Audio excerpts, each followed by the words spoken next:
Welcome to Digital Dominators, the podcast that helps small business owners grow their confidence, sharpen their digital skills, and actually enjoy showing up online. I'm Sue Jung, your host, tech coach, and digital cheerleader, and every week I chat with brilliant experts to bring you practical tips, smart strategies, and the tools and tech to make business easier. From social media marketing to websites, content to confidence, AI to automation, we're breaking it down into simple steps you can actually use. If you're ready to make things simpler and more successful in your digital world, you're in the right place. Let's get stuck in.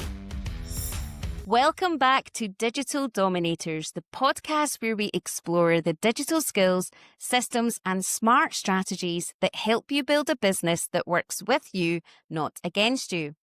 Now, if the word manual makes you think of dusty ring binders, boring PDFs, or documents no one actually reads, you're not alone. But what if your operations manual could be your secret weapon, something that actually saves time, reduces stress, and empowers your team to work brilliantly without constantly needing your input?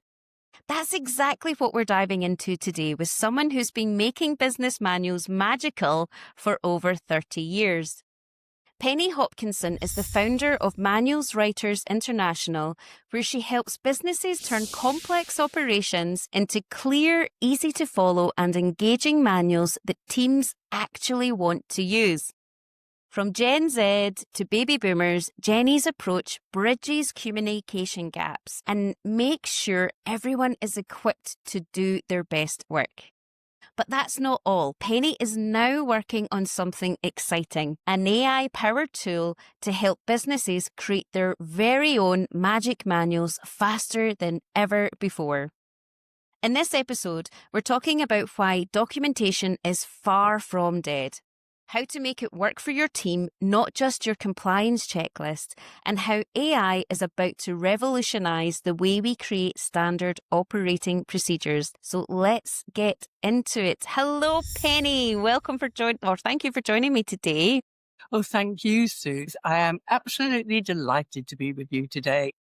When I first found out that you were going to come on to the podcast, I was really excited because for somebody that's got so much experience in the business world, not just working with other businesses, but in your own business and helping and supporting thousands, I think, of other businesses, but through all of the tools and the documentations that you create for them as well to help them do their own documentation, I thought, this is going to be such a great conversation that we're going to have today.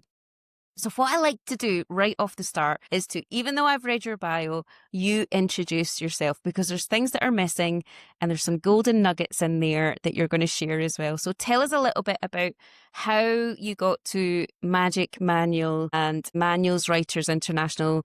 Tell us a little bit more from your own words, Penny. Okay, well, it was never the plan to be anything other than a journalist.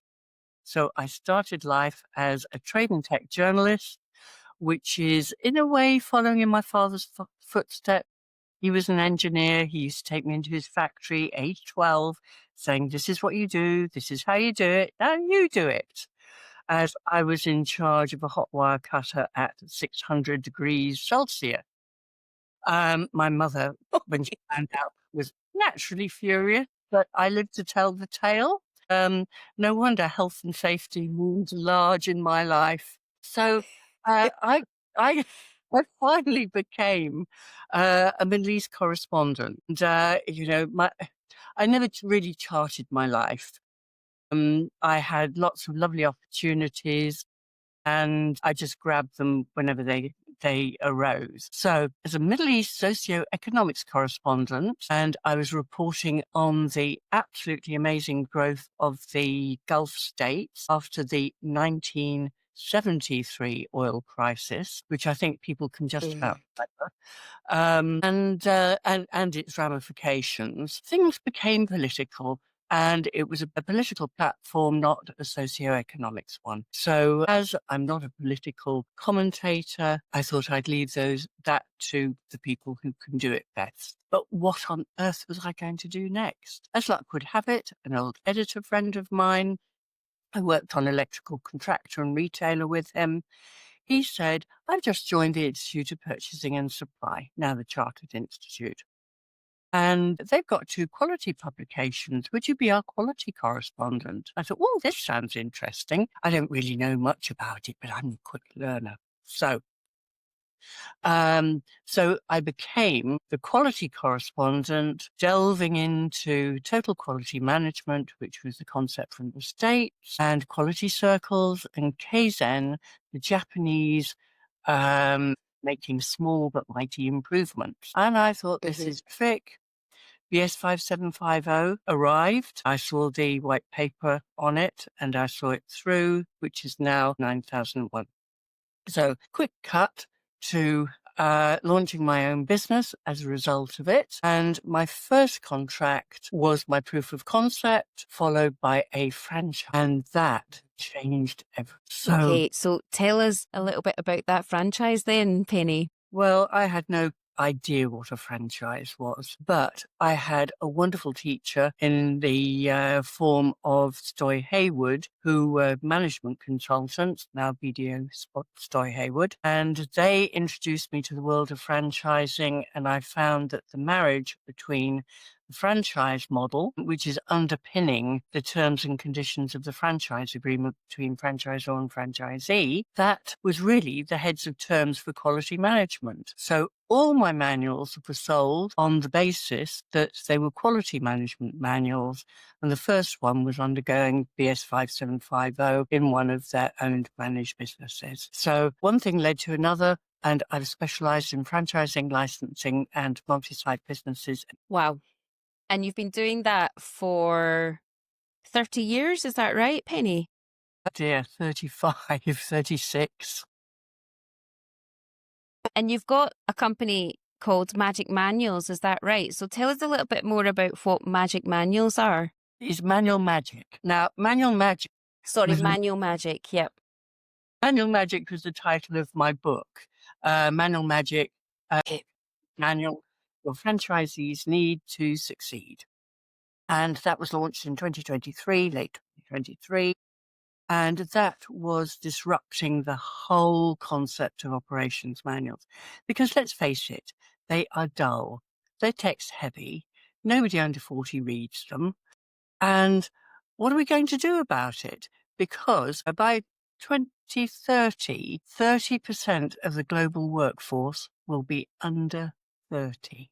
It's a staggering thought that it could be. I mean, if you're in hospitality, QSR, health, fitness, all those young person intensive businesses, they are not going to read your manual and you're not going to get the return on that investment, because let's face it, if you do your manual properly, it's not cheap, but that has led to Manual Magic AI, which I trialed at the beginning of this year, and it proved so successful that we now have a world-class developer and Jonathan Farrer of Pixel Byte, and we are now launching it in September. That's amazing. So in the world of automation and AI, why are manuals still important then? They're still important because if you take the franchise model, you need to replicate a system faithfully. And to do that,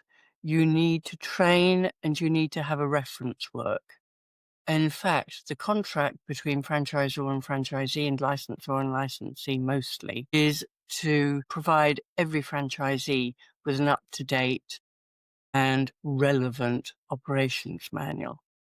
But of course, things change. When we first started, they were all paper-based in a binder. When you made any changes, the pages were supposed to be taken out and the new ones put in, but they never were. So you picked up the binder, all the pages fell out, and nobody did anything. They just did it their own way. So for a franchise, and actually it's any multi-site business, it doesn't matter whether it's a non-franchise supermarket there is a very specific way in which the main business is successful and needs to be replicated so that every branch, every franchise, every license is similarly successful. I think that's applicable to just about any industry as well, Penny, because when you were talking there, I'm going, well, it's the same across like the education sector as well, where teachers and their guidance for how they should facilitate across what these learning outcomes are for like a standardized learning is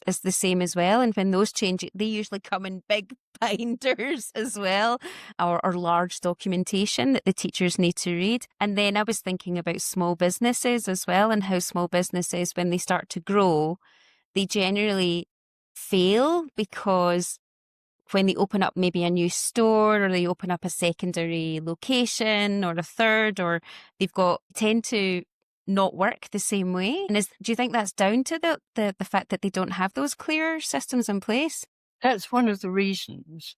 I think one of the reasons is that the way you access the information is changing all the time. Back in 2006, when I worked with Costa Coffee, we produced 5 volumes, and then there was the CD-ROM. So I said, why don't you put them all on CD-ROM? It saved all that paper, all that printing, all the design work. And that was a really portable, easy way to put the information across to what is now a 4,000 strong franchise network. So Wow. then, of course, we managed to create lots of PDFs, sometimes with hyperlinks to other bits of information. I used to do a core manual in a PDF with lots of hyperlinks to information that could be changed as and when needed. But people just don't like doing it. And if you think of the process of, first of all, you have the need. So you go through a portal on an LMS, or you might go through to your intranet, or even if you're a smaller business, you might have SharePoint or Dropbox. But you still got to go through password protection. Then you've got to search for what you want.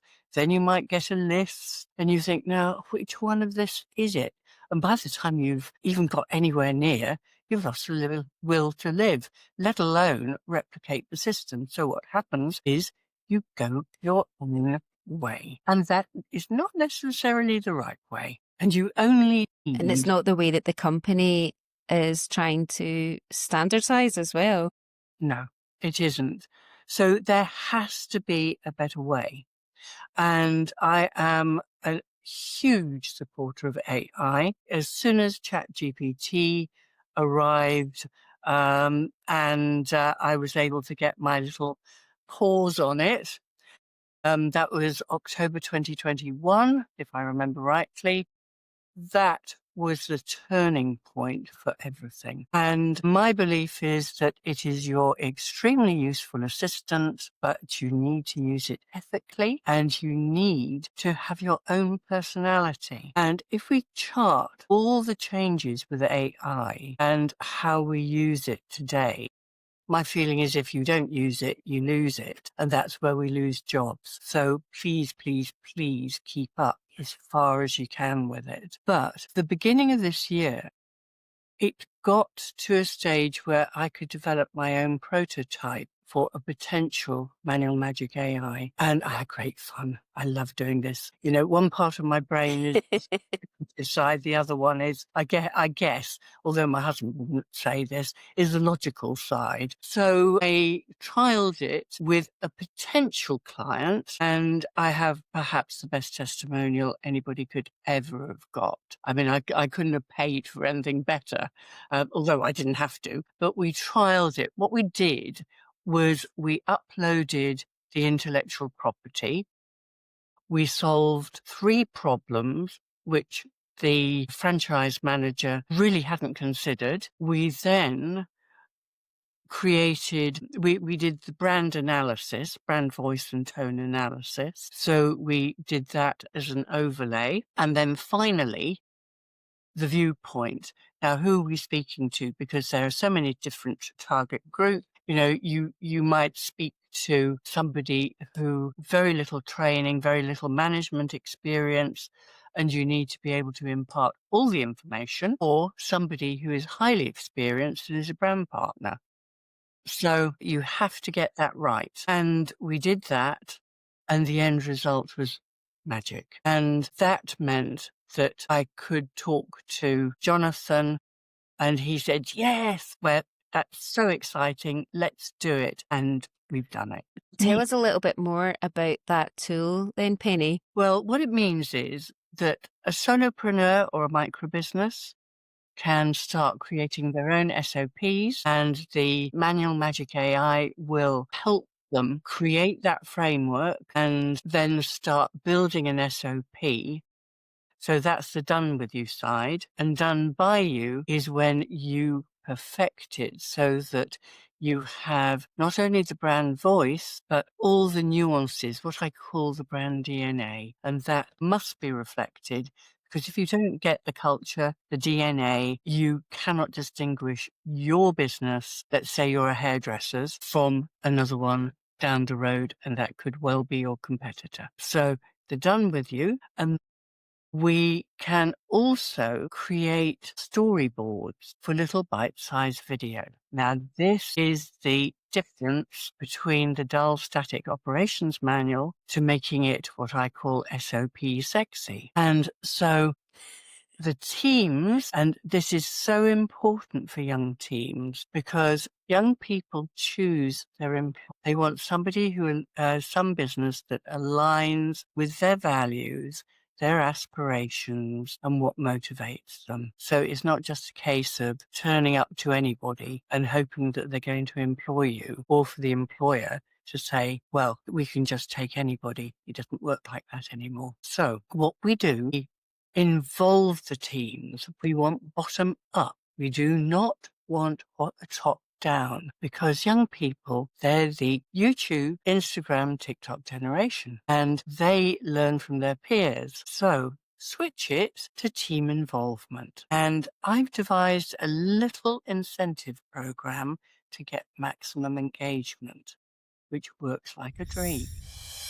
As a creator, I used to spend hours re-recording voiceovers to get the perfect tone. But finding reliable voice talent, booking studio time, and editing takes forever, and it can break the bank. That's why I recommend 11 Labs. It generates ultra-realistic AI voices and even clones your own, all in seconds. With natural-sounding speech, multilingual support, and seamless text-to-speech conversion, 11 Labs powers podcasts, audiobooks, training modules, and more. No mic required. Ready to level up your audio? Try it free today at allmylink.me/TC11labs and bring your scripts to life with 11 Labs.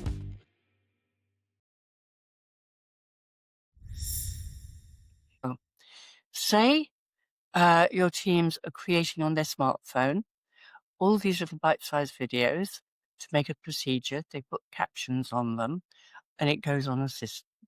We align with manual.to, which is known as the TikTok for industry. And what you can do is turn that into a QR code, put it at the point of need. Say you're a barista. You've just learnt how to strip down the machine, coffee machine, and clean it. But there are some steps for the next time when you're on your own that you can't remember. So what you do is you capture the QR code. It goes straight to that little video or the snippets, and they're snippets for this reason, that first of all, the captions can be in any language, and it can be turned into audio in that language. Then you can either listen or watch, depending on how you learn and what suits you. And then you go step by step at your own pace. And that gives a network a single source of truth. It's there. It's unequivocal. So for the incentive, so what we want to do is to follow the Kaizen principle, and then we do small improvements, make small improvements, which make a mighty difference. So we incentivize all the teams and say, look for small improvements we can make, whether it's accident prevention. We want to improve, let's say there's a warehouse and people are always getting in front of the forklift truck. And there have been some very nasty near accidents. We need to find this little improvement to improve our rate of incidents and accidents, improve wastage, improve customer satisfaction and engagement. And it could be shaving seconds, or it could be a few words. But if you've got a 4,000 strong network, you can imagine the savings. So for the one member of the team who makes the best suggestion for the month, they receive £100, let's say, Amazon voucher. There's a leaderboard, and for the 12 months, you all vie for being top of the leaderboard.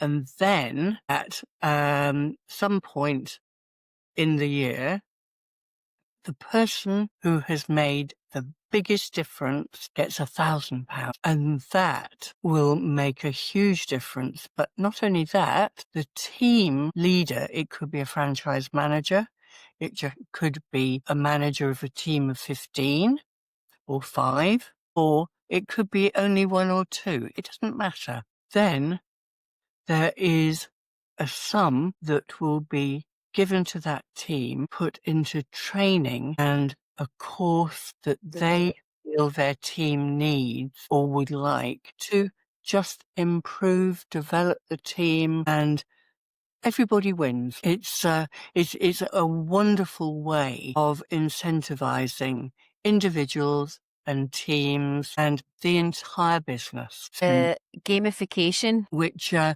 think we all love, because it just makes our jobs a little more interesting, doesn't it? it does. Have you read the book on gamification by, is it Yukai?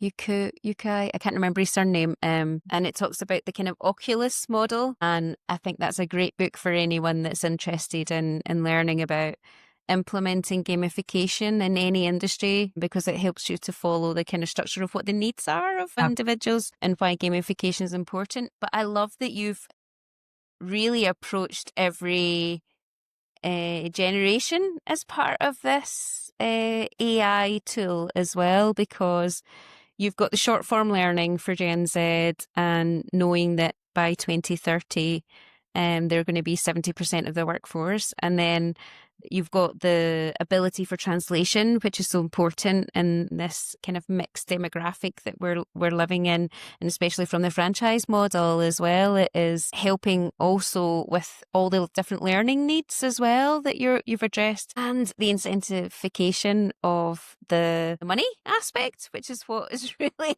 focus for a lot of people as well. But you've also put skills development in there too, Penny. Like, it's wow.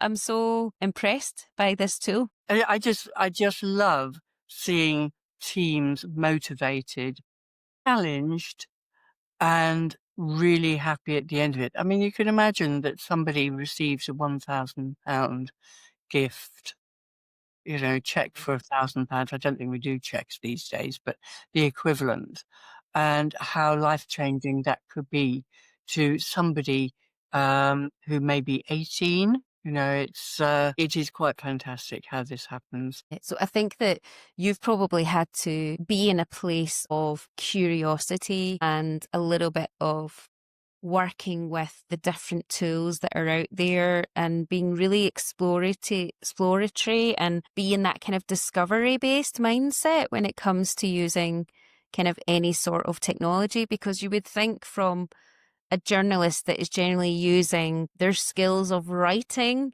reading, and kind of understanding the world around them, to then moving that into the business world and then using it from a documentation, paper, typewriting, computers, PDFs, to now using the AI tools, you've been through the entire kind of journey of it all, haven't you? So you've got a real discovery-based mindset and a curiosity-based mindset around that.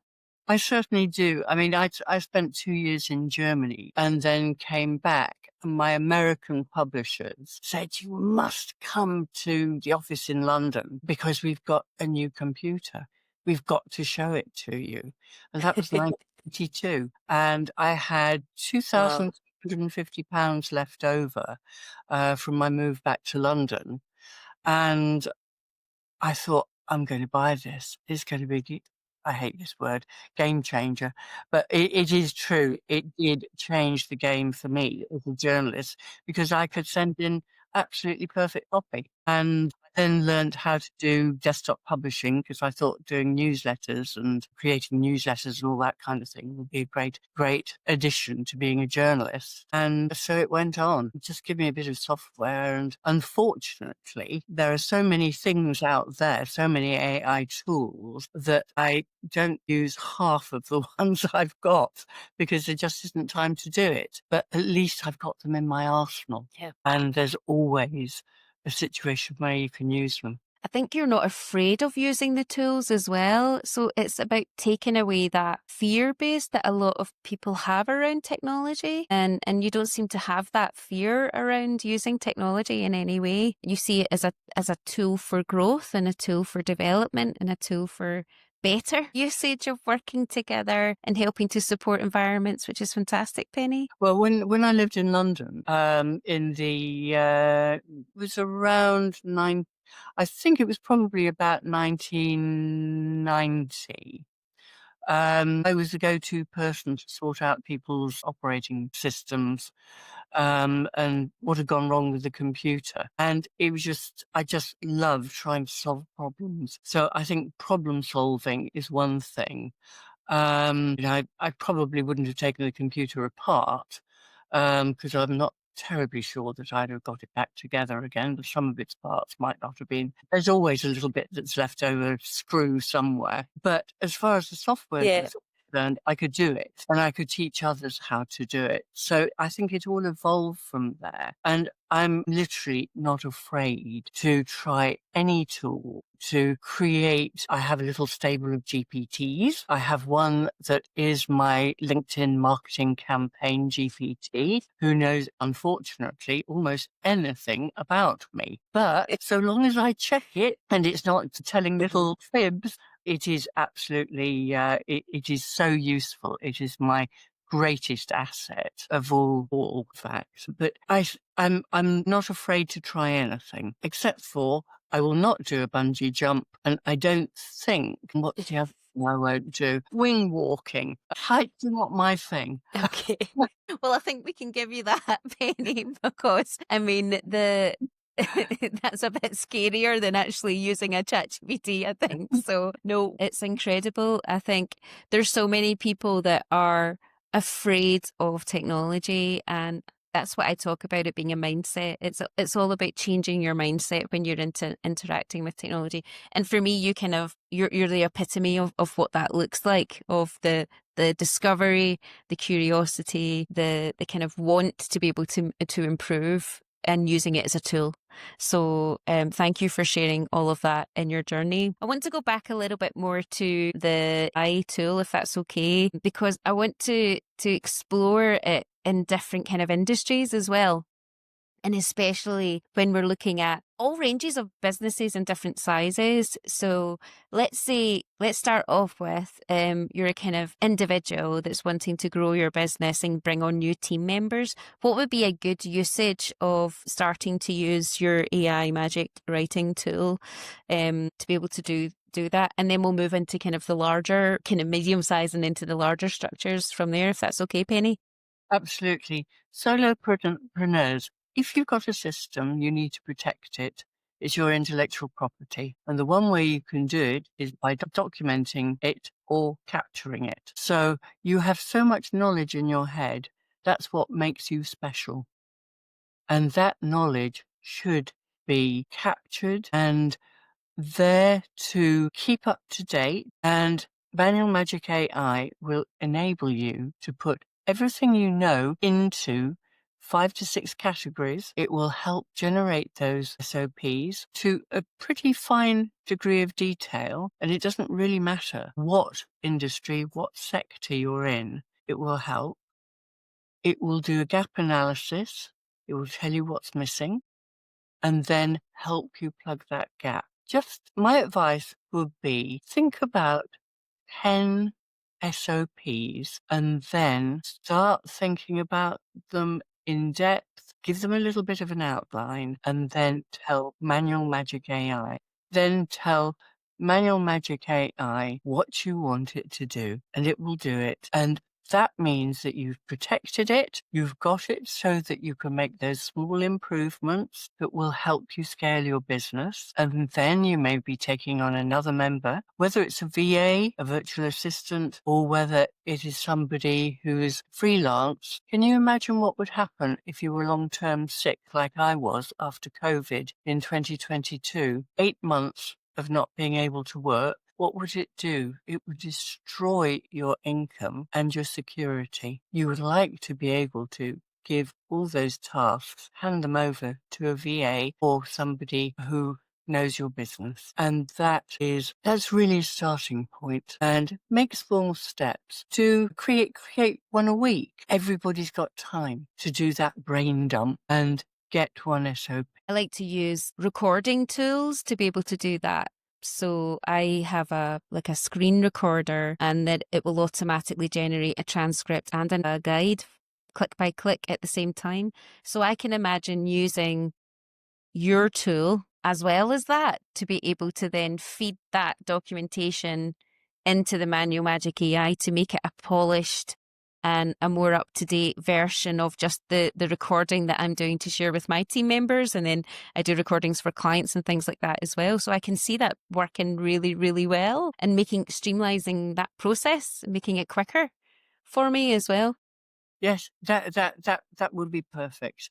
You can actually record something directly because there will be an audio to everything. So you can speak into the microphone and it will transcribe and it will edit it for you. So there are 3 parts. There's already a structure, so you don't need to worry about that. But you start building on that. You upload your intellectual property, any brochures, any blogs. Today, everybody has got something they've written somewhere about themselves or the business, and then it will sort it, it will draft, and then you will perfect it. And then depending on what level you're at, you could go on to link it with Manual.2, which is a dedicated knowledge sharing platform. What I tend to say nowadays is don't talk about operations manuals, talk about knowledge sharing environments or ecosystems, because nobody likes the term operations manual. Or compliance. They don't like that word either, don't they? They don't. So it's rather like talking about customer complaints. We don't talk about customer complaints. We talk about customer satisfaction. Switch of emphasis, which means much more and is positive. Tell me a bit more about that tool as well. So, I mean, from what you said there, it seems like I can get rid of that other tool that I use and I can simply use Manual Magic AI, but it links into almost what that LMS structure is. And I'll just explain what that is: a learning management system, which is usually full of videos or some sort of step-by-step processes for people to follow in a media-based format that is then tracked for the company to see what people have completed and not completed, usually for compliance and CPD accreditation. That's if people don't understand what an LMS is there. And that really is important for large corporations that you'll know, Penny, as well. What was it Manual 2.0, did you explain, was the kind of video space for those to go into? Is that what that is? Manual 2, it's manual.to. Manual 2. Yeah, Manual 2. Okay, right, manual.to. Dedicated dynamic knowledge sharing platform. And what we expect to do is to link with Manual 2 so that small businesses which are growing and multinationals and multi-site businesses, so probably 30 sites upwards can create their videos with the team, upload them direct to the system using our storyboard, so that they'll have all the SOPs in written form and FAQs, frequently asked questions. That's another thing that we do. The platform is dedicated. It's the one that translates all the captions into, I think it's probably about 10, 15 languages. So when you use it, you can choose the language. It also does the audio. It has many, many more features, including all the tracking, and turning everything into QR codes. We are expecting to have that ability too, because not everybody will want to go to that platform. It is not appropriate for everybody, but QR codes are the thing, and Manual 2 has everything. Yeah, I mean, I can see that being that whole package that you've got there of Manual Magic and Manual 2. I mean, I worked in multiple corporates, but I'm referring currently to the legal corporate that I worked in, and where, and as a technology trainer, we created the training for the lawyers to how to use their systems. And that process, we were launching, I think, 3 new tools for them to do their time tracking and for tracking their client work, which obviously is super important for lawyers to make sure that it goes to the right client. So there was 26 offices in 16 countries, and we had to have not only the Captivate recordings of it, which you'll know is a kind of learning tool platform, but also the SOPs that had to go for it translated into the different languages. And then the trainers had to go to the different countries to facilitate in-person training, as well as with the documentation to be able to help the lawyers get this set up. And this was 10 years ago. This was 2015. So this being 10 years later. Yes, even today, you have that problem with a knowledge sharing platform like Manual 2. You don't. And you're in the main, you're not using what I think the emphasis should be on, written text-based SOPs and visual ones. Visual ones give you the single source of truth. Text-heavy ones are usually only read by baby boomers like me. So the division should be something like 70% visual, 30% text. Wow. I think people still have the mindset of it being heavily text orientated, don't they? They do, and this is why we offer the text option. I mean, it is the mainstay of Manual Magic AI, because people cannot. It takes time for people to understand and use a different mindset. It is a mindset around it all. As you so rightly mentioned right at the beginning, it's an AI mindset that we need, because that's going to help us work more efficiently. I mean, if you contrast how we used to create operations manuals, and that they were all word processed. I suppose they were typed in the beginning on a electric typewriter, but fortunately, 1982, there would have been a small percentage who were using computers. The legal profession was quick to adopt word processing. As an example, creating an operations manual, 5 volumes for Costa Coffee. It came in a super box. Lovely presentation, which unfortunately arrived with me like firewood. But the cost of creating this amazing presentation, and now you've got it all online, you can update it instantly, and everything is current. Nobody has to search for information that's out of date, because it's all current. Yeah, the cost saving will be huge for businesses. But I love that you are empowering the Gen Z, and it'll be Gen Alpha next, won't it? That they're going to be able to use their own skills of problem solving. There's something missing there in that. I want to be able to do that, and that will get me higher up on the leaderboard. Yeah. So when I talk about the digital skills and essential skills, or that mindset around it all, it's about how are we empowering those essential skills as well, of like curiosity or communication or collaboration or that kind of problem solving.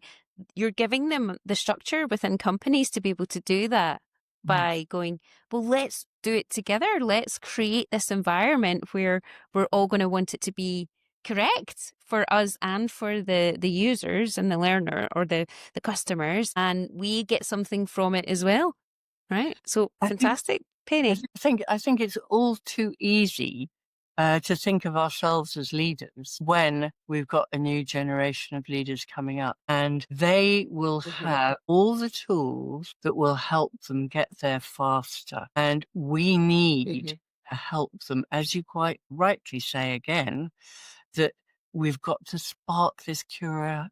It may start in our schools. Don't get me started on that. I was lucky. My father made That's a whole conversation. certainly was. But my father sparked that curiosity in me, which is why I became a journalist. I was able to go and find out whatever I wanted, whether I was leaping over wet concrete on a construction site. I know it sounds a bit strange, but that's exactly what I was doing in the 70s. Whether I was looking at health and safety, whatever I was doing, I really, really couldn't wait to discover something else. And you should keep learning. You should never, never, never, never stop, because that's what keeps you going. That's what puts you in a position to discover something like Manual Magic AI. Yeah. I mean, I love that. Never stop learning. We are evolving as human beings, so we have to keep learning. And that's my ethos anyway, is that we are evolving human beings, and learning is part of that process. And you're making that process simpler through all levels of the business as well, right? So from the individual that is starting, the new team member, all the way up to the management, and then all the way up to again, starting from the bottom upwards rather than the top down, isn't it? Yes. You're giving empowerment at all stages by using this tool. Yes, I also have always subscribed to the KISS principle. Keep it simple, stupid. It works. It works in how you write. It's in what you do. Just break things down into small bite-sized chunks, and it won't seem so onerous. Faced with a huge operations manual, even the largest businesses, they're faced with a blank screen, blank sheet of paper. They don't know what to do. How do you create? And so I break everything down, I simplify it, and then suddenly it's quite enjoyable. I never thought of enjoying writing an SOP. Well, most people don't, but my mission is to make them sexy. And if I can achieve that in my lifetime, I shall be doing jolly well. I think that you're already doing that, Penny. I'm so excited for this launch of Magic Manual AI. But let's sum up today's amazing conversation. And if you've got 3 things that you can share with the listeners and the watchers around their usage of AI, or how they create their kind of processes or systems, or even just working with other people and leadership, you've got such a wealth of knowledge. What 3 tips can you share with our audience? I think the first one is communication. Always communicate. If there's a problem, there's always someone who will be able to solve it. If you've won something, we need to talk about our wins, share it. And the difference is amazing. I'm not talking about boasting and saying I'm the best and all the rest of it, but communication is the basis of everything. If you get that right, you won't have a problem as a leader. The next thing is, when you're faced with a big task, break it down. Break it down into little bits, and then each little bit won't seem so great.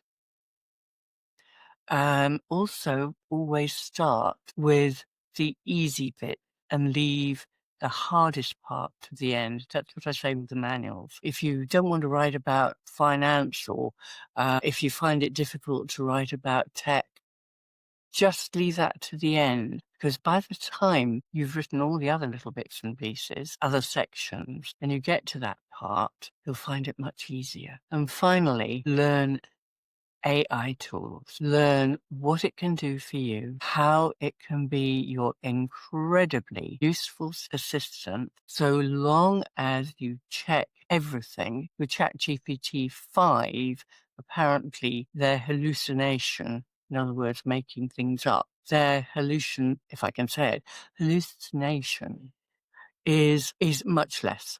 They're getting much better at it, but it has a reasoning ability, and you can ask it, how do I do something? Just give you a very, very simple idea. I found that the green frame, when I did my PowerPoint presentation, filtered into every single thing I did, every app I opened. It was driving me crazy.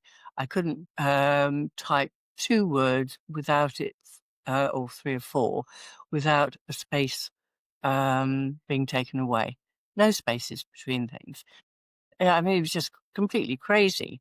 My new lovely iMac, and I thought, I don't know how to do this. I asked Apple, I asked Zoom, I asked everyone I could think of. Silly me, I should have thought of this. I asked ChatGPT. It solved it in 2 minutes, less than 2 minutes, probably 2 seconds. So don't be afraid to ask if there's something you can't do and you need it. Thank you, Penny. Those were really, really fantastic tips to share. So I love how it blends both what I talk about, which is technology and skills together. So it's been such an honour to have you on the podcast today, Penny, and anyone that's wanting to get into seeing what everything that Penny does and get a starting explorer of manual magic, go to waitlist.manualmagic.ai. This will also be in the show notes and in the descriptions as well, that you can see. You've got a waitlist set up for people to, before it goes live. Is that right, Penny? Tell us a little bit more about that. Absolutely. What we would like is for everyone to register their interest as a potential founder subscriber, and to tell us a little bit about where they are on their journey. So do you have a manual or don't you? What subscription level do you feel would be best for the stage you're at? And it goes from a very low monthly subscription to solopreneurs right the way up to global brands. And we also ask whether you would be interested in knowing more about sponsorship, because we're seeking 5 sponsors in unique sectors. And once we've got all that information, we will be building the beta version, and you'll be invited to be on the beta version for the launch in January 2020. That's incredible. And it's so soon, 2026 as well. And the feedback that you got from the version that you've launched already is just, this is going to help you create a product with those kind of answers that people are going to give you through the waitlist form to create an even better product that's appropriate for what their needs are as well. So again, Penny, you're creating an all-inclusive space for everyone. It's fantastic. It's fantastic, Penny. Thank you so much for coming on today. So exciting. And thank you, Suze. I have so enjoyed our time together, and it's a great journey, isn't it? Yeah.